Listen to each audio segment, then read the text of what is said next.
From Studio 3B in Rockefeller Center, here is Jane Pauley. Good evening. They've all but replaced the old station wagon. Soccer moms and dads all across the country drive them. In fact, roughly 1 out of every 10 cars sold in America is a minivan. They're the new family car. But have you ever wondered how well a minivan will protect you and your family if you're in a serious accident? Well, it's a good question. And the answer may depend on what make and model you're in. Tonight, see for yourself as Chief Consumer Correspondent Lee Thompson brings you this Dateline exclusive.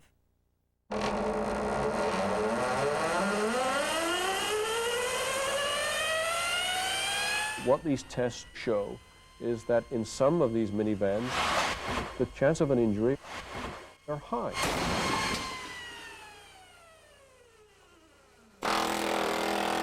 Dateline cameras are behind the scenes at one of the most modern automobile crash test centers in the world. It's not even budget.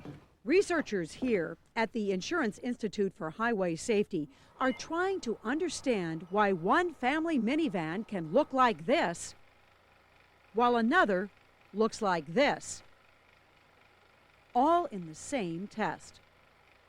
There's just no room left back down here.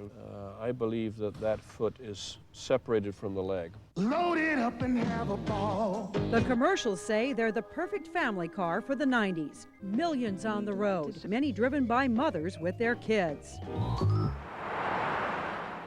So how well would a minivan protect you in a serious crash at 40 miles an hour? Other way. The Institute is about to find out. Boy, that's right on the money. It's funded by insurance companies and says its goal is to cut the cost of insurance claims by making cars safer. It will be testing some of the most popular minivans in America. The Dodge Grand Caravan, the Ford Aerostar, the newly designed van from General Motors, the Pontiac Transport. 9 minivans in all. Every one of these vans meets federal regulations. The question is, can they pass a test the government doesn't do? 2 years ago, the Institute began what it calls a revolutionary new series of crash tests.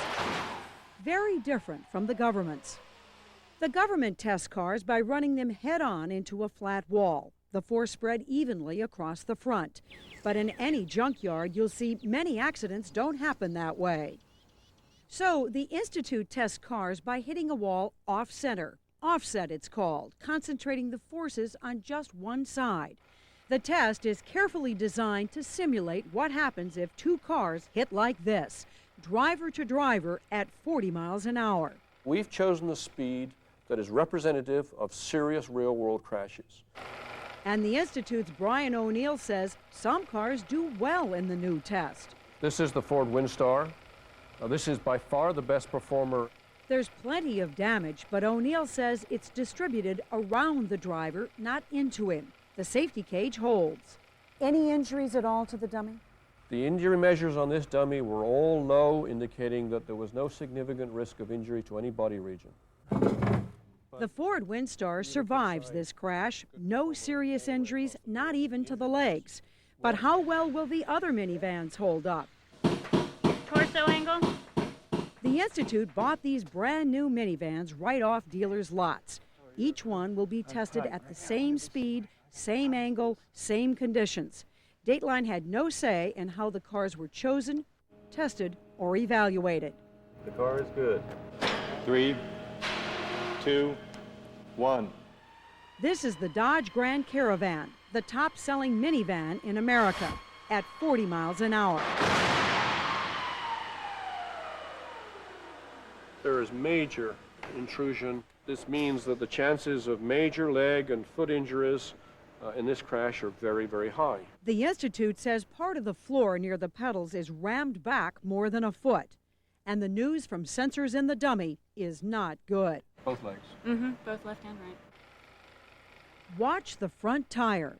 The Institute says the structure of the van causes the crash forces to be focused on the feet. As a result, both of the lower legs of the dummy indicated the risk of a serious injury. Would both legs have been broken? We think that in this crash, both legs would have been broken. That's correct. Remember, the Ford Windstar protected the dummy's legs. In the same test, the Dodge Caravan didn't.